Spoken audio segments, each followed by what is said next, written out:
Hi. Hi, I'm Maria Cristina Villaseñor, the Programming Director of the New York International Children's Film Festival. I'm so happy to welcome you to Small is Mighty, Women Forging Paths in Animation, the first of 3 June events in NYICFF's 3rd Annual Children's Media Industry Forum Series, Towards an Inclusive Future. At NYICFF, our goal is to advocate for a more intelligent, more diverse film culture for kids and foster the appreciation of film as a transformative, joyful art experience. And we're excited through our industry forum to actively turn our attention to advocating for a more inclusive industry and serving all of you in the audience and supporting our wonderful filmmakers and producers joining us today and throughout these next few weeks, and all of our creative community to get their work widely seen and supported and defined pathways into the industry if they're not already there. So here we are kicking off year 3 of the forum. It's kind of unbelievable and super exciting that we've just had such a groundswell of support and are able to continue to do this work with this community. We're extremely grateful to our participants today, to all of you for joining us, to our audiences far and wide. We know we have a great international following as well as our following here in New York and across the country. And we just want to give thanks to everyone that makes NYICFF's nonprofit mission possible. Today's Industry Forum event is generously supported by the New York City Mayor's Office of Media and Entertainment, Humanities New York, Dutch Culture USA, proudly supporting our Netherlands spotlight today in particular, Unifrance, Netflix, and Silvergate. And thank you, of course, to our members, our board, our staff and interns, everyone who makes this wonderful mission possible. So we want to hear from you throughout today's event, and we invite you all to connect and participate through the conversation by saying hello and dropping your thoughts into the chat throughout. And later on, we'll use the Q&A section so you can ask your questions to our panelists directly. So now I'm thrilled to introduce our amazing panelists. Starting with Mascha Halberstad. Director Mascha Halberstad studied at the Art Academy in Arnhem and began her career making animations for award-winning feature film projects. In 2012, she directed her own short animation film, Goodbye, Mr. De Vries, produced the Cinekid Award-winning 13-episode series, Picnic with Pie, and her wonderful short film, Munya and Me, won the Grand Jury Prize at Banff. She's directed numerous other shorts, including Wild Frontier, a music video for The Prodigy, the series Fox and Hare, which screened at NYICFF's TOTS program, and of course, her first feature film, Oink, that opened the prestigious Berlinale's Generation K+ section, and of course, debuted its international premiere at the 2022 New York International Children's Film Festival. She's currently preparing the filming of King Sausage, a 20-minute musical prequel to Oink. I know you'll be all super excited to hear more about that later. And with producer Marleen Slot, she built Holy Motion, a 600 square meter animation studio where they animated Oink and where many more stop motion films will be produced. So on to Marleen, who is the producer who connects both of our filmmakers in today's panel. Marleen is the founder of Viking Film, and she thrives to offer a nurturing home for talents from all across the world, with the belief in the power of real cooperation across directors, writers, co-producers, crew, and cast. Since its establishment in 2011, Viking Film creates high-quality films for both the national and international market, with a special focus on art house and animation films. So in addition to its award-winning features that have been presented from Sundance to Venice and TIFF, films like Dirty God and Neon Bull, she has turned her attention and focused to supporting children's media. Along with Oink, she last year also produced the series Swap, created by the animation studio Joris and Marieke, which also world premiered at the New York International Children's Film Festival, just to toot our own horn a little bit.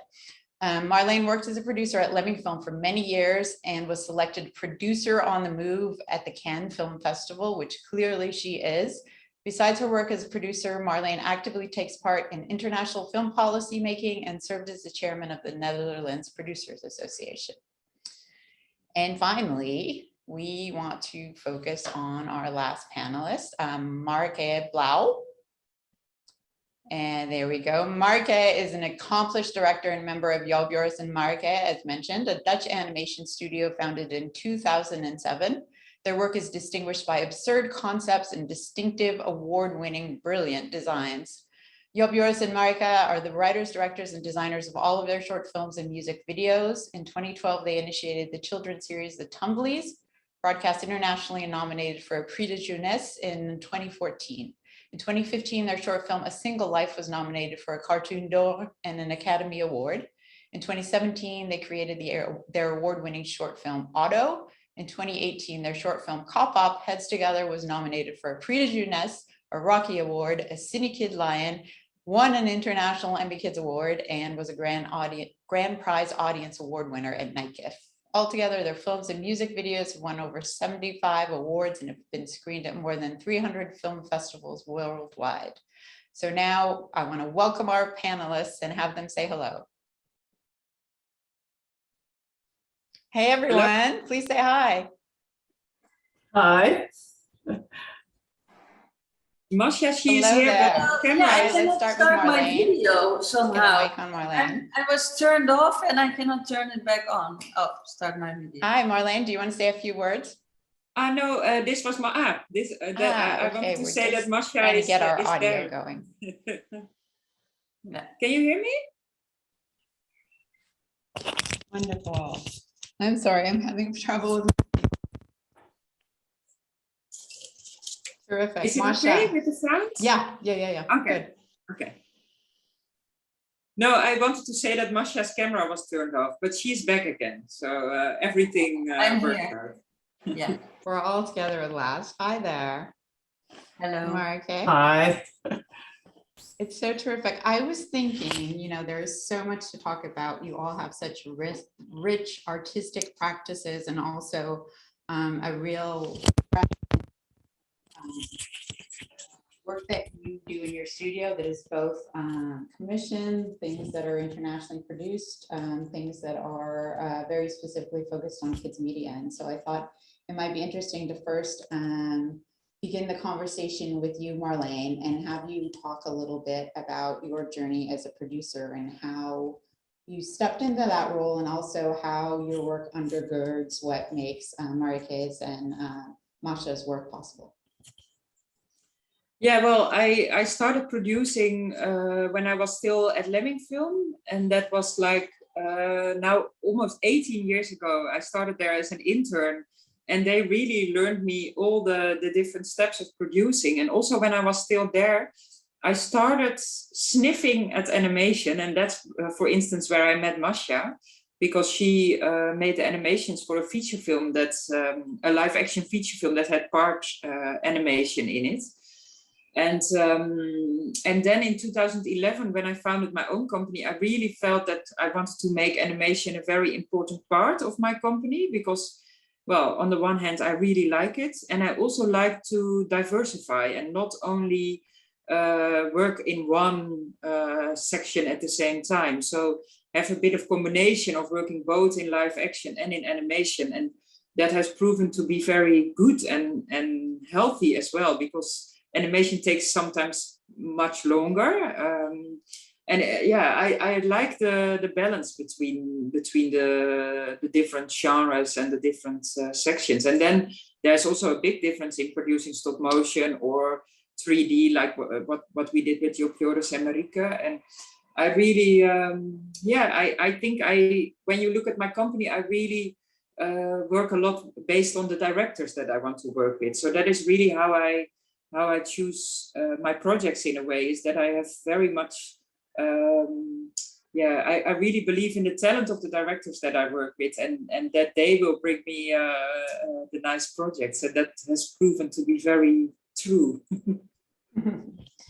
Well, you certainly have a good eye for them. Tell us, for starters, about how you became aware of Mascha's work and what sort of sensibilities and interests were there for you. How me and Mascha work, or sorry, because how you first became aware of Mascha's work? Yeah.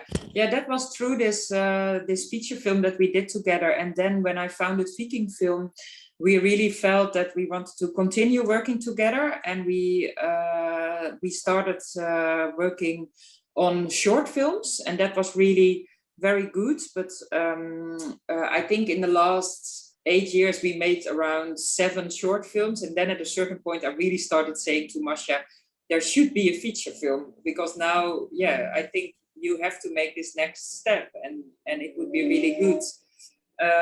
And that's now, I think that was already in 2014 or 15 that we started this conversation. And then Oink came on our path. But that is a nice story that Mascha maybe can tell later, how she discovered the book of Oink. And then when we were developing Oink, and that was a very good process, and it was also very new to us, because none of us ever made a stop motion feature film. But at a certain point, we really felt that it would be smart to not only develop the film or to finance the film, but also search for a way to build up a studio together, because stop motion is such you need a lot of space to do it. It's different than with the work that we do with Joris and Marieke. There, you need less space because it's more coming from the computer. But with stop motion, you of course need to build a lot of worlds and a lot of sets. So we found in Arnhem, that's in the east of the Netherlands, where Mascha lives, we found a very old garage. And we managed to buy it, and we turned it into Holy Motion, a stop motion studio. And the last 2 years we made Oink there. Fantastic. Well, let's let folks who haven't already seen it have a look at Oink, and then we'll give that visual enticement and have Mascha and you talk a bit more about this creation. So can we go to the first clip from Oink, please? Paps, dit is je opa uit Thuisjes. Oh, uit Amerika. De enige echte.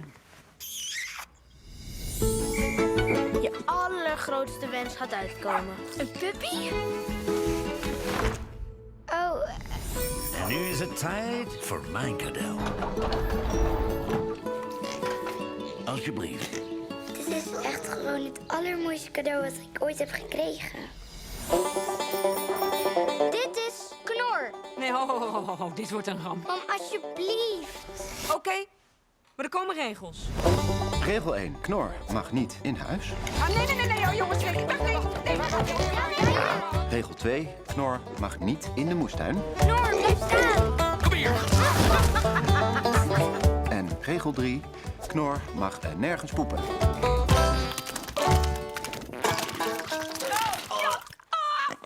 Het lijkt me nu duidelijk dat het beest gewoon weggaat. Jij denkt alleen maar aan jezelf. Ik sta op het festival van de worstwedstrijd. Wie wil er nou worstjes maken van schattige varkentjes? Wat dacht je van de slager? Een spelenwoordje. Als Knor zich nou wel zou kunnen gedragen, dan zou hij ook geen regels meer breken. Hoe gaan wij dit varken iets leren? Verder gauw. Vandaag beginnen we met het puppy-examen. Zet hem op bij Knor. Ja! Spelen, eten, slaan. Spelen, eten, slaan. Kom hier. Knor, hier. Ik moet terug naar de boerderij. En dat wil ik niet, want ik hou zoveel van je.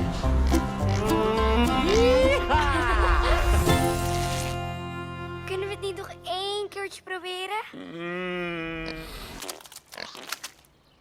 Nee, sorry.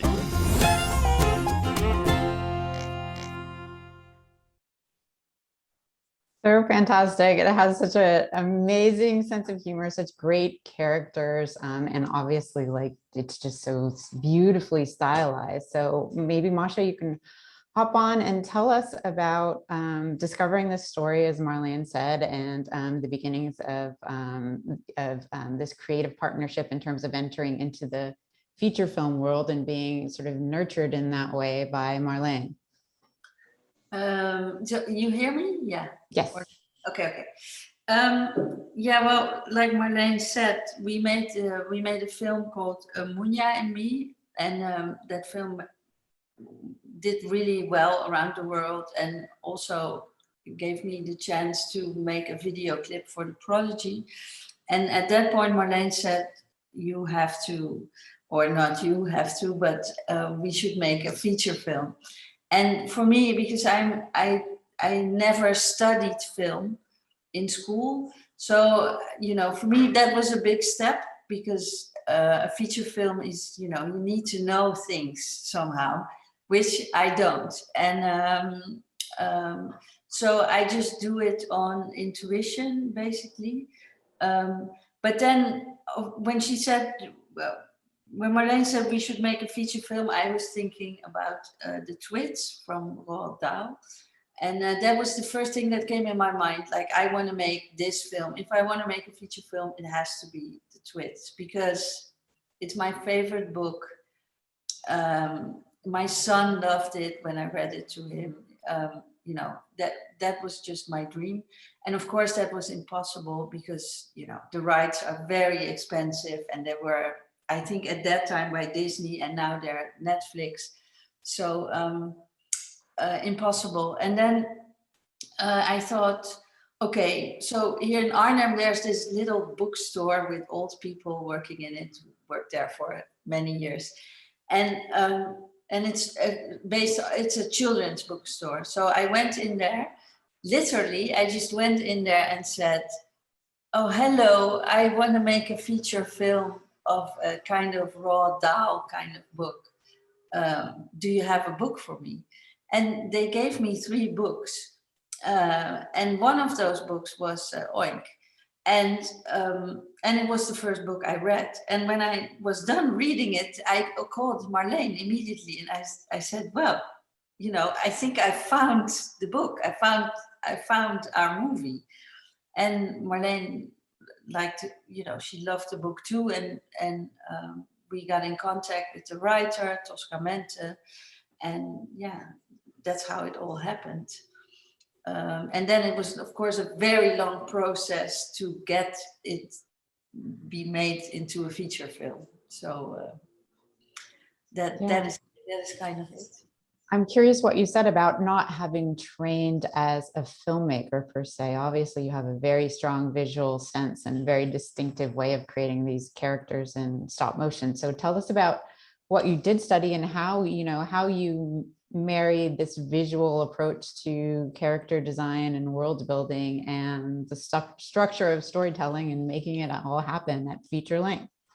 Okay, well, I studied in Arnhem, obviously. Well, not obviously, but I sticked here. I got stuck here. But I did, we call it fine art. I think it's called fine art. And I discovered stop motion in school, because we weren't taught that, and I wanted to be a painter, and the teacher hated my painting, which in the end I'm very glad he did, because then I saw a guy who was doing graphic design making a stop motion film, and for me, the moment I saw him do that, for me everything clicked. It's like, oh, this is what I want to do. And also I started making a lot of live action short films, and I did a lot. And that, of course, that helps. For a short film, it's very easy to, or not, well, I'm not saying it because it isn't easy, but I'm saying a short film, a storyline telling is easier than a feature film, because it's shorter, and it's something you, or at least if you have some kind of talent, you will nail that at some point. And when Marleen and I made Munya, which is of course 26 minutes, that's again a different story way, to tell a story. And after I graduated from art school, I started working for the Dutch broadcaster, the VPRO. And that felt like a master's studies to me. I worked there for 4 or 5 years, and they just gave me freedom to make like animation, short films, whatever I wanted to do, I could do. And of course, that's where you learn. I just learned by doing it a whole lot. And also doing a lot of live action. So, I learned how to edit and how things work and what I like. And I think in that sense, everything, all that knowledge got put together in Oink, you know, all the things I like. And I think, you know, I did not know, and I still don't know theory-wise how to make a feature film, but I know what works and what doesn't work. And I kind of work on scene base, you know, if the scenes are good, and then, you know, if all the scenes are good and you put them all together, then you have a good chance of making a movie that works, you know. So I don't know, it's a different approach in that sense. And tell us about your relationship to characters, because there's just such a strong dynamic in all of your work, whether, you know, we're talking about a hare or Munya or Babs, the little girl in Oink, and her Dutch American grandfather. They're really character led. So tell us about what approach you come to either a story that's already been formulated like Oink with, in terms of creating a visual representation of that and developing it further, to creating your own original character. What's the first thing that you do when you're creating a character? Well, it's really funny because I kind of think with my hands. That's what I do. So I just make one drawing of a character, so I kind of have it in my head. But you know, you can make a lot of drawings, but a drawing is not a stop motion character. So I just think, okay, I have this one drawing. When I think, okay, this drawing kind of feels good, I get clay, sculpey clay, and I make the character with my hands until I feel like, okay, this is her or this is him or whatever. And I put hair on it, and I just make the puppets physically, because in that, yeah, then for me it works. Then it's also, while I'm making them, I come up with new ideas. It's just, I have to do it. I cannot think about it in front. It's not how my brain works. And also for Oink, I was thinking a lot when this story, when Fiona van Heemstra, who wrote the story, we had it set in this like Dutch town, and I had to think a lot about where I grew up, and it's not that idyllic that it is in Oink, but it's really typical Dutch. It's a typical Dutch village that, you know, tourists wouldn't know.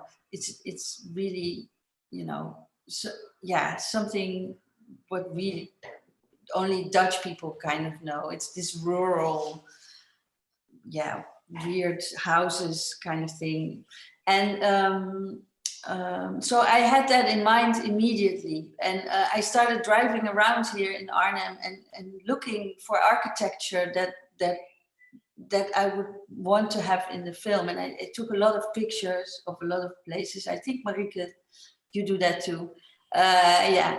So it's really like, I have to create the surrounding in my head, but I also have to see it for real. And I really like realism in my work.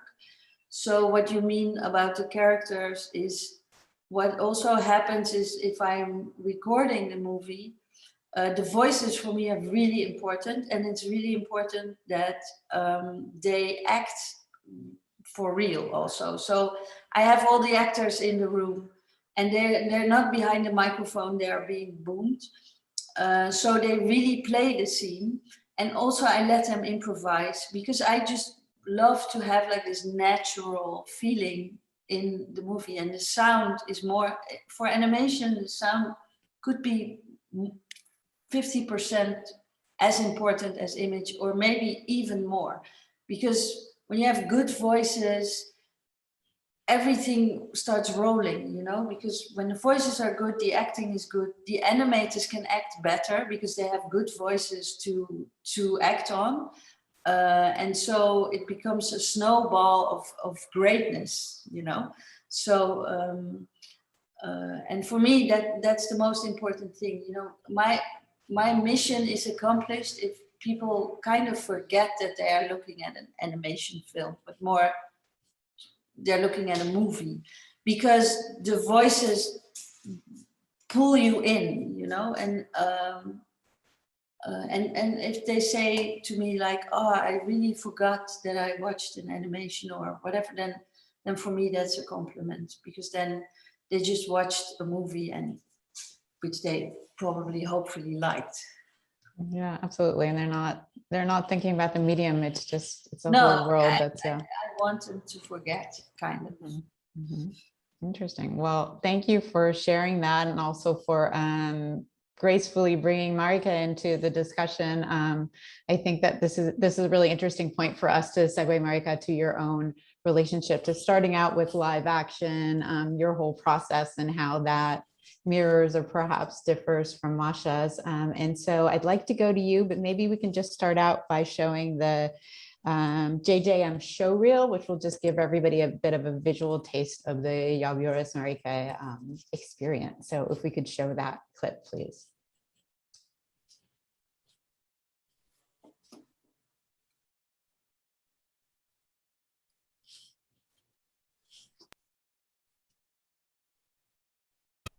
Job, Joris en Marieke. Job, Joris en Marieke. Job, Joris en Marieke.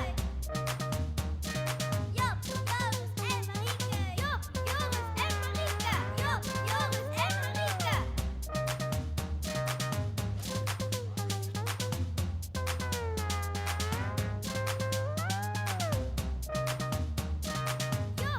Job, Joris en Marieke. Job, Joris en Marieke.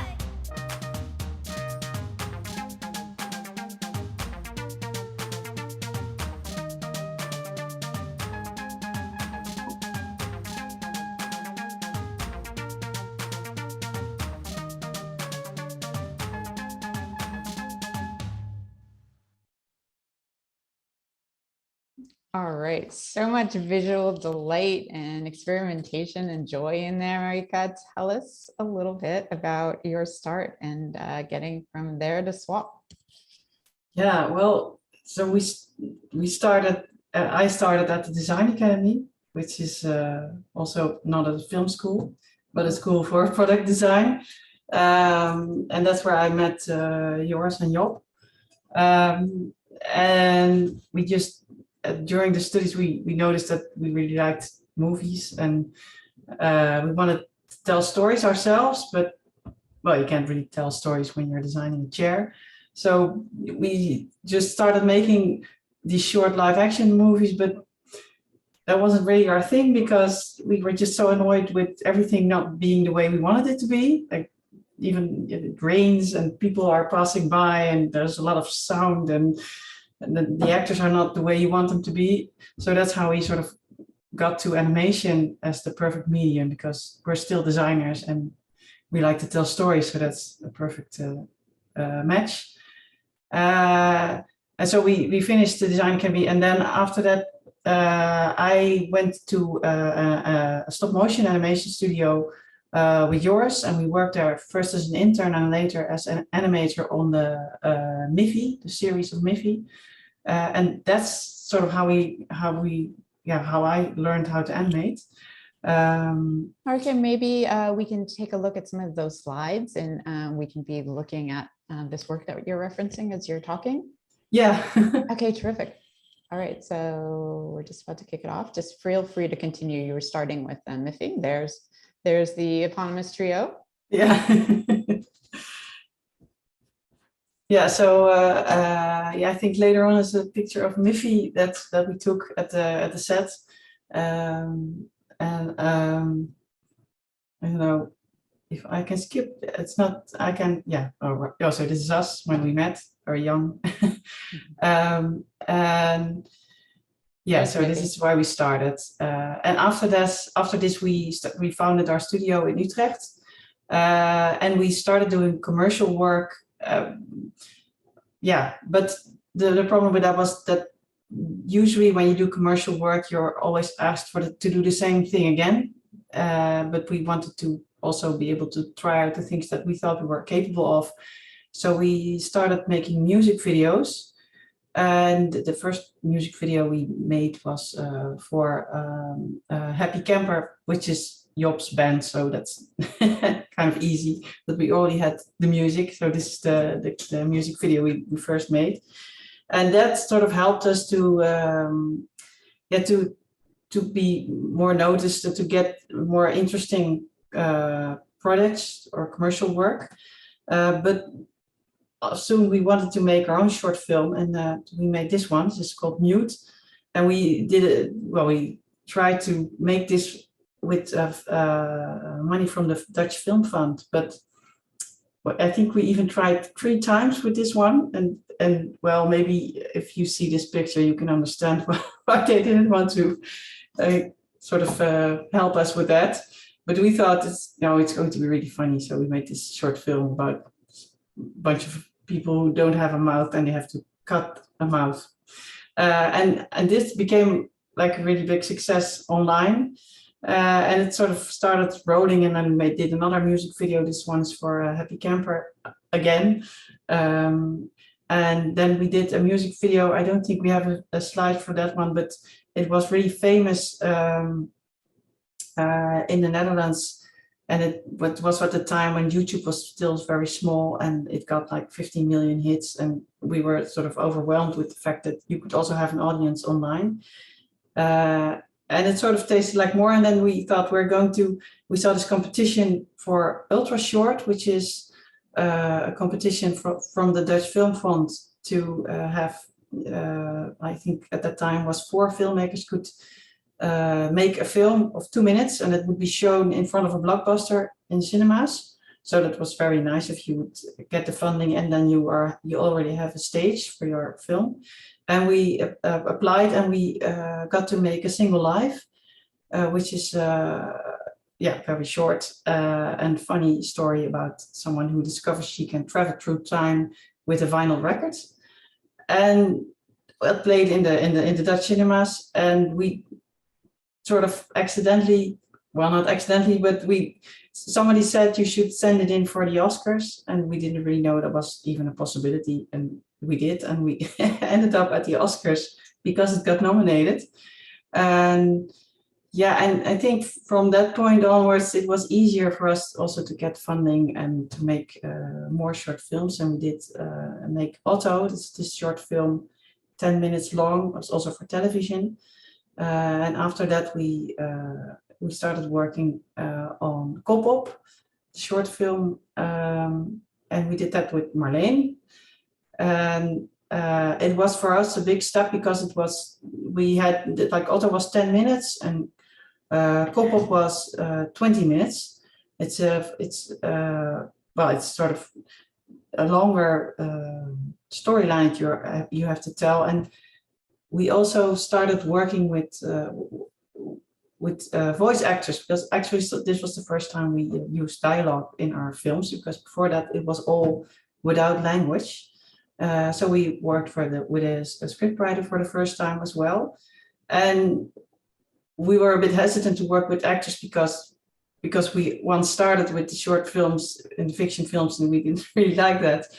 But it was so much fun to work with voice actors that it sort of brought back some more, it was more spontaneous than we usually work, because I think with stop motion you have more spontaneous moments maybe on set, that things go in a different way, you have happy accidents, but with computer animation it's all, you can do Ctrl-Z at any time. So it's just the way you think you're going to make it, you plan it and you make it exactly that way. But with the voice actors there are some happy mistakes or some improvisations, or maybe somebody comes up with a nice joke. So I really like that. And we had a lot of fun making this film, and then it won an international Emmy. We were very happy with that. It was very surprising, and we thought, well, that's maybe we should do more with this concept, because the concept is 3 kids, they find a magical washing machine and they are able to swap heads. And we thought that there's more to this, and there are also a lot of jokes that we couldn't use in the movie. So we went to the VPRO, the broadcaster with whom we made this film as well, and we asked them if they would be interested in the series. And we worked on developing this series, and in the meantime we did this short film that you see now. It's called The Double Life, which was also for the ultra short competition, so it's also 2 minutes long. And then at some point we were ready to start on the production of the series of Heads Together, which is called SWAP in English. And we've been working on that for the last 2 years, and it's finished now. It has been on television, and we're very happy with the result. And yeah, we hope we're sort of we hope we can do this again, because it was a very nice process. This is us in the set of SWAP. I love it. I love that representation of yourself. Yeah, we visited our own set. It was very nice. And I think there are maybe 2 slides left from the exposition, or maybe some more. This is SWAP, so there's some slides from SWAP. And we made 12 episodes. They're 10 minutes, and they're for kids from 8 to 12. And they're all about, every episode's about, well, they want to switch heads for some trivial reason. And obviously everything goes wrong. But every episode's about a certain theme that's interesting for the target group. So it's about being in love, or about your body, or about bullying, or about social media. So we searched for all these themes that they could relate to. And this is a photo from the exposition we just had in the Dutch museum called the Kunsthal, where we had a sort of overview of our work, and also we made a new sort of short film, but it's actually a video map project or experience. I don't know how to call it. Yeah, and that's where we are now. Mm-hmm. Fantastic. What is that last image? But this is from the video map experience.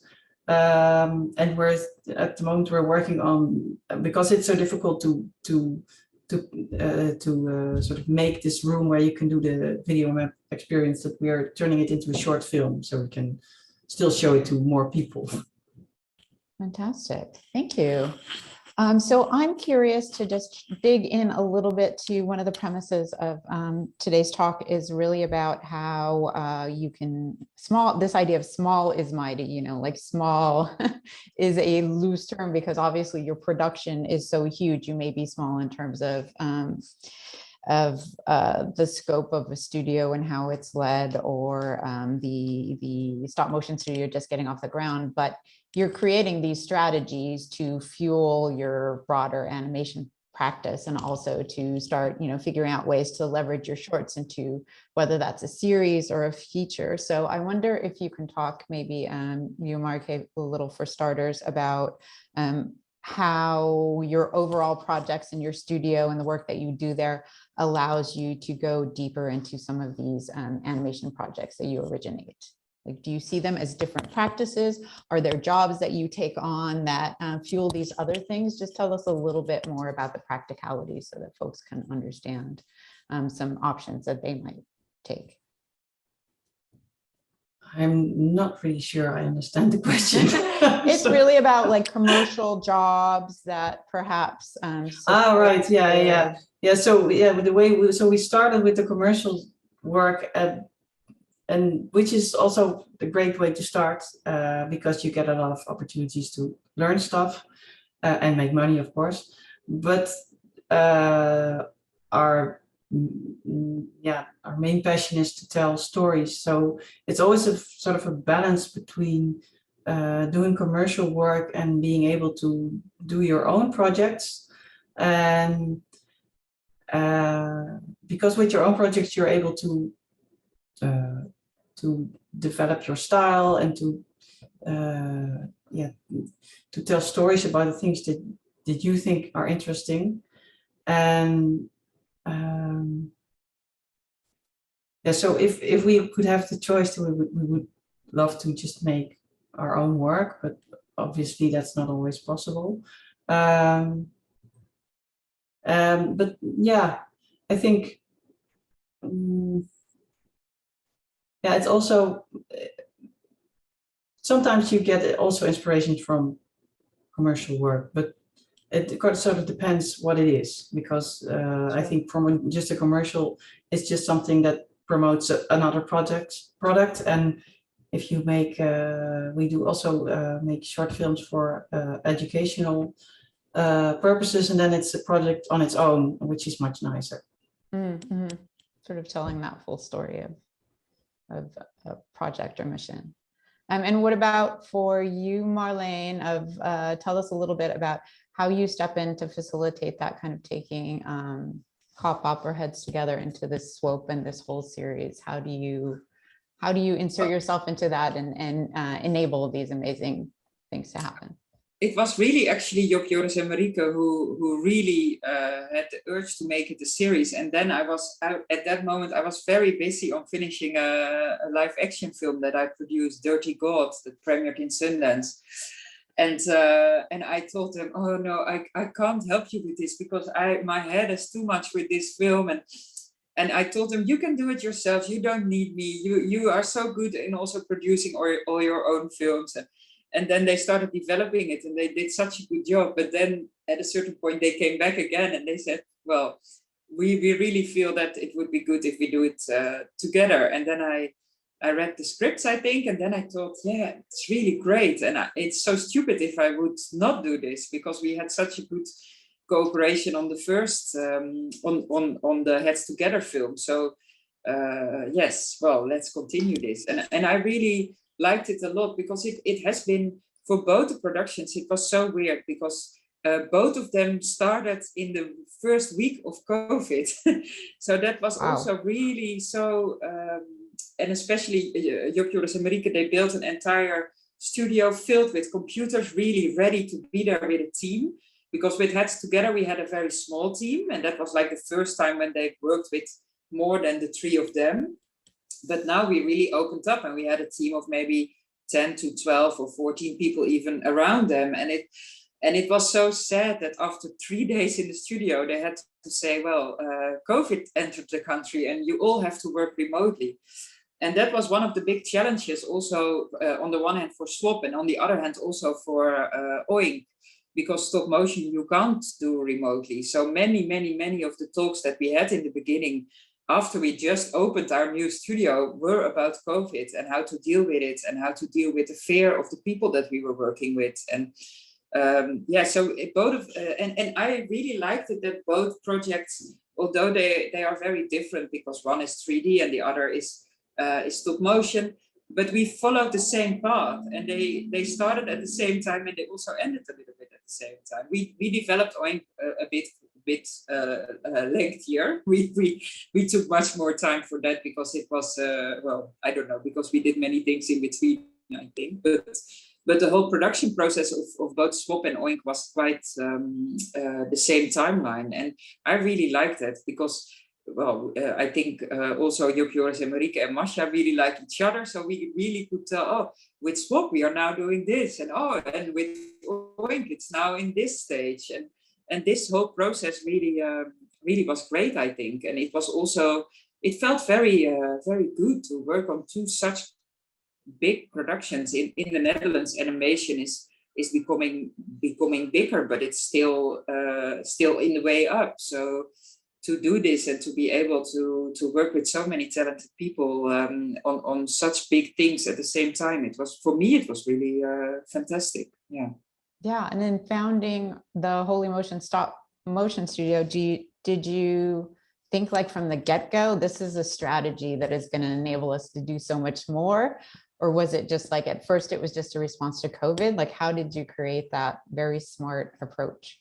Yeah, I think Holy Motion, it just came out of love or something like that. It didn't really happen as a strategy in the beginning. I think it was just that we had this big love for stop motion, and then it was a bit of smartness at a certain point that both Mascha and me thought, okay, we have to spend so many rents on renting a 600 square meter place. it can be, we should have a smarter option for that. So that's when the whole idea of buying something became more clear to us, but it was never really a big strategy.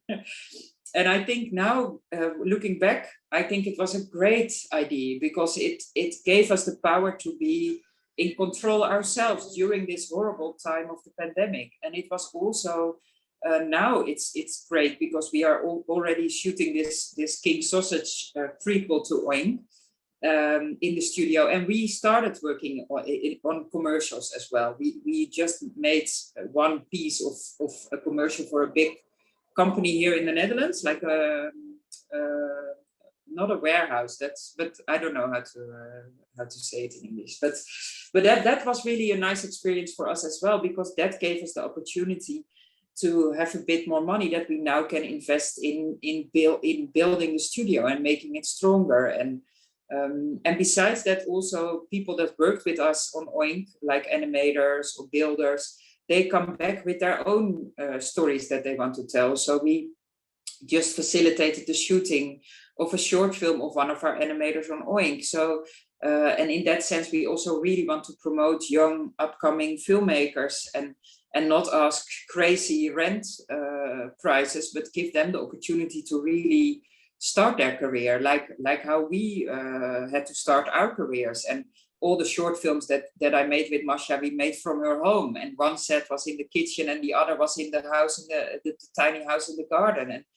And I think it's so nice that we can give people that are starting an opportunity now to work on a bit more professional level than what we did with the first films that we made, and to share our knowledge. That is something that we also really felt was so important in building the whole emotion studio. And I think that's the same for Joris and Marieke, that they are working with a team now, but also with a lot of interns, where they are also really eager to share everything that they know, because I think we are also responsible as producers and as filmmakers to really educate people, because of course you can learn things in school, but you have to learn it by doing it.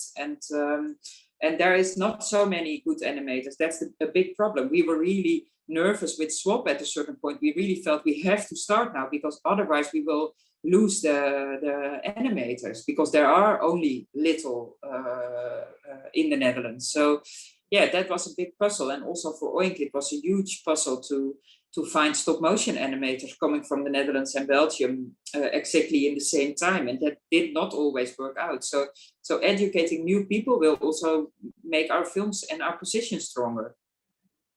Fantastic, yeah. And so for the three of you, I want to give time for our audience to pose their questions to you directly. So make sure to audience out there, make sure to drop your questions in the Q&A or in the chat if you haven't already, and we'll get to that shortly. But I wonder if each of the three of you could maybe give a few words of advice to women who are navigating this industry, to some of the sort of challenges that you might find in what has typically been a male-dominated industry, and also just how you navigate your lives and perhaps family rearing in the midst of that. If you had just like one piece of advice or something that you think is an important takeaway, maybe starting with you, Marleen. Oh, difficult, yeah.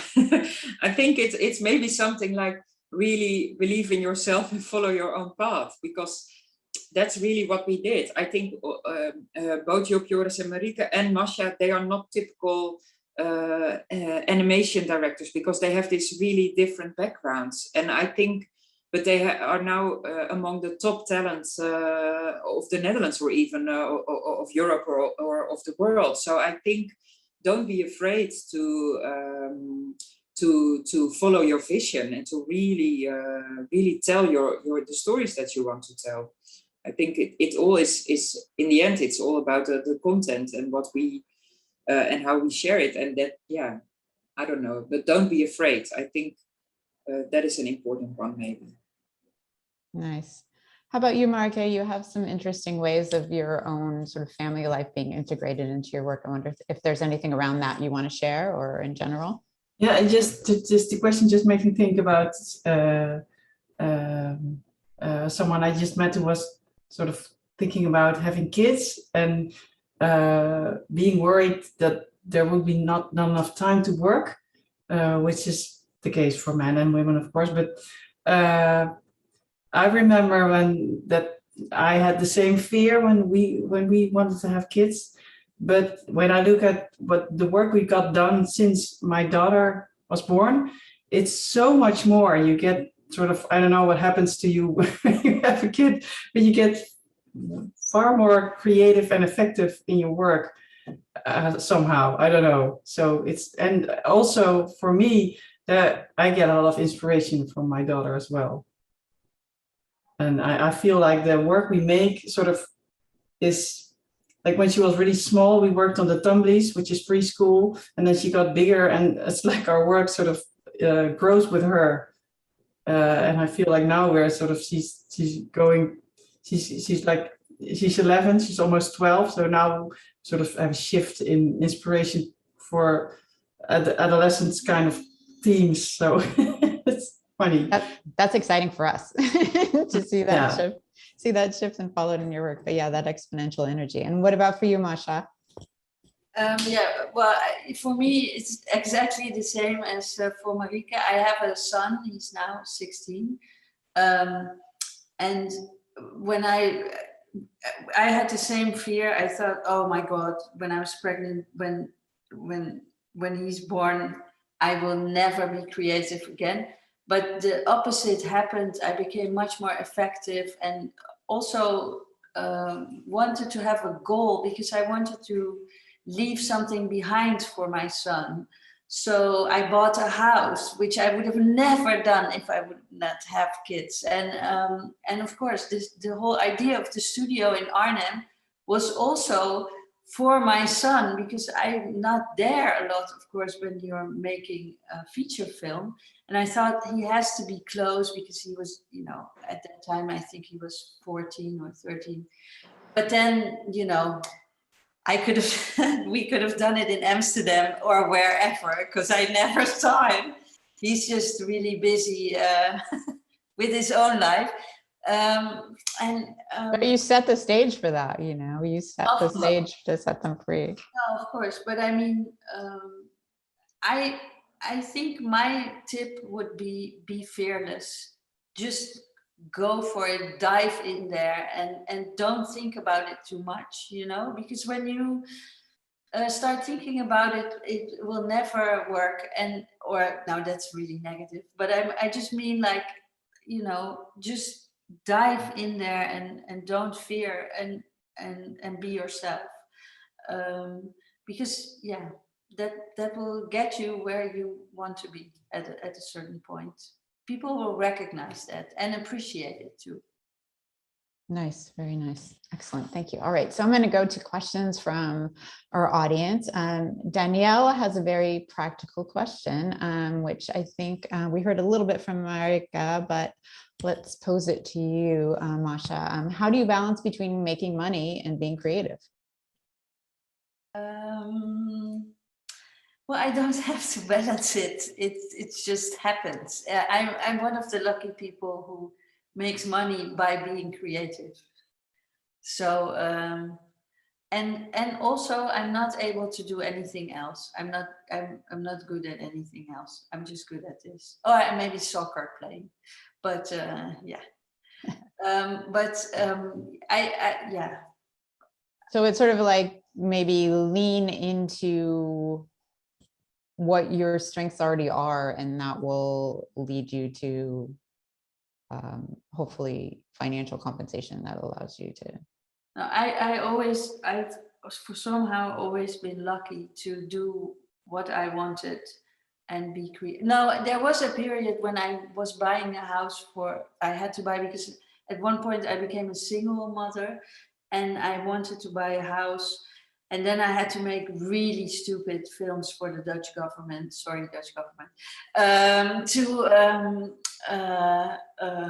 earn money. And that at one point it became too much, because at one point you just get, you know, you really want to do things you want to do. And then thankfully Marleen came into my life and Yay, producer.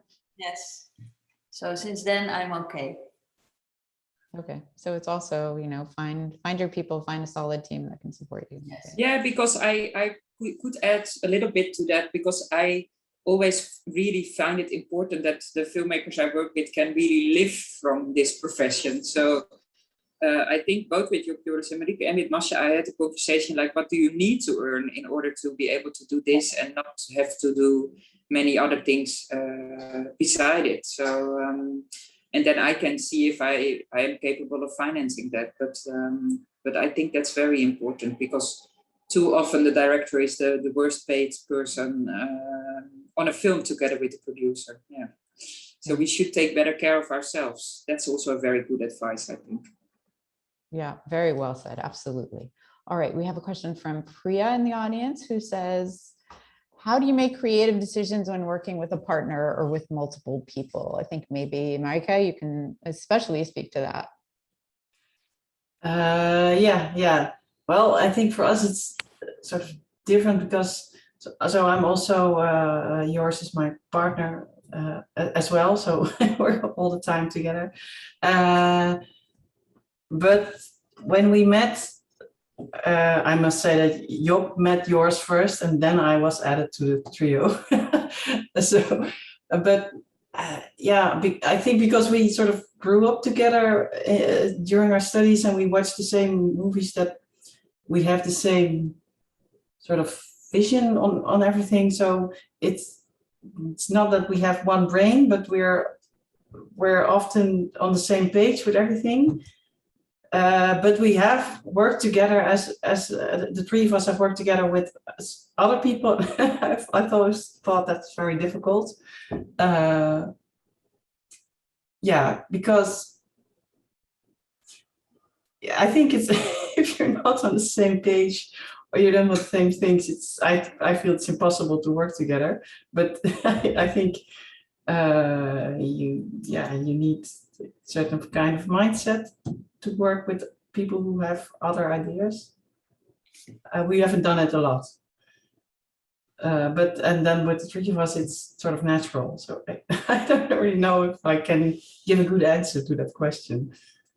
Okay, Mascha, do you want to add to that in terms of? Well, I love to work with the whole team because you make, I work with the animators and with Peter, who is the DOP and the rigger, and it's really great to work as I feel like I'm the ant queen. All the ants, and that sounds very egocentric, but I don't mean it that way. But it's more like you make it all together, and I really like when the animators come up with different ideas than were essentially in my head, and I think it should be everybody should be involved, because that makes your film better. It's not one person, one mind who can make a film good. You have to do it with the team, and the team has to be in balance too. And my role became more, because I used to make everything myself. Everything, I wrote it. I did record the sound. I had actors then maybe, but the rest I did myself. And now I feel like I've become more of a manager than a maker in that sense. But what I like about it is that you pick all the good things that everybody is doing, and I really love to work with a lot of people, I noticed, and I think, yeah, by collaborating, you just make your films better. Yeah, I would like to add that I totally agree with what Mascha says, because we also love to work with a team, but I was more referring to like the creative people from an ad agency who want to sit on your chair. No, that is terrible. Yeah. No. But I agree with the team. It's like, it's amazing. You get all these presents, and I was also amazed by the fact that we had such good animators, and they were way better than we ever were. And now I'm sort of addicted even to having animators. Now we don't have an animator, so when we do a small project, we have to animate ourselves, and I'm just yelling at my screen, like, I don't want to animate anymore. I want someone to do this who is very good at it. Yeah. Yeah. Well, yeah. I quit that a long time ago. I have to add that for me, I'm actually one of the most impatient persons in the world. So I'm not suited to animating. When I was animating my own things, I always found a way, I was always thinking, how can I get this shot done the easiest way, most efficient way? And those abilities, which I still have, combined with animators who do love to animate and love to do difficult things, but sometimes you just can't. And in my mind of thinking, oh, we can do this easier, is a very good combination in a weird way. Yeah, nice balance. Yeah. All right, I want to close with a very important question to support all of our wonderful emerging makers out there. Caleb asks, what advice do you have for someone trying to get visibility for their work? So closing question for all of you who are wonderful mentors in addition to artists in your own right. What advice do you have? Mascha, how about you for starters? Well, what could work, what worked for me in a sense, maybe also for Marieke, is you put your work on Vimeo and try to get attention there. If you somehow become a Vimeo staff pick, that opens a lot of doors in a lot of ways. You can get work from it or festivals or whatever. That would be a good tip. Yeah, and keep an eye out for the right people, and try to get in contact somehow. I think it also helps if you have a short film to send it to as many festivals that you can think of, because yeah, it's always nice for your work to find the audience, but also I don't know, that's the best way to get your work seen by everyone. Yeah. Marleen, thoughts as a producer? Yeah, and I think it's also, well, our financing system is quite different than yours, of course. But what really works here is to really also connect and network a lot with all the funding institutions, for instance. And that will also help in building your career, and in that sense also in building your visibility as a filmmaker, because in the beginning it can be more complicated to be shown or be seen. But I think when you and surround yourself with the right people, find a good producer or someone who's or distributor or someone who's really capable of putting attention to your work. Yeah, I like that. I like how you all are sharing these ideas about sort of finding communities of interest and support. So even though we don't have the wonderfully robust cultural support that the Netherlands does and is so smart about, supporting their artists in that way, we do have, smaller grants, smaller opportunities that maybe feel like a stretch. But again, I think echoing what everyone is saying, like starting to reach out, I think a lot of times just that practice of putting yourself out there, just kind of going through, getting familiar with how you might write about your work or share your work differently, whether it's on a more social platform or something more formal like a grant application, just starting to make connections and thinking about all these different communities and riffing around them and building visibility, but also building relationships.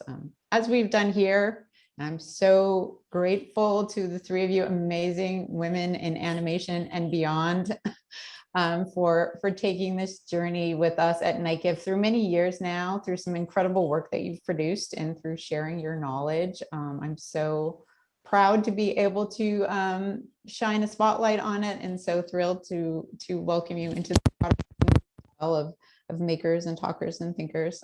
So thank you, Marleen, Marieke, Mascha. I'm just super excited to have Swap and Point continue the journey and be seen even more widely, and to see everything else exciting, including prequels and sequels that you have next.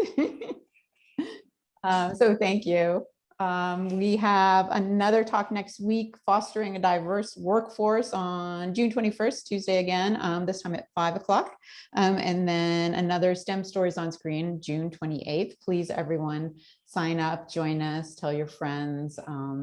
Thank you again to the three of you, and have a wonderful evening. Bye-bye, everybody. Thank you very much. Bye, thanks.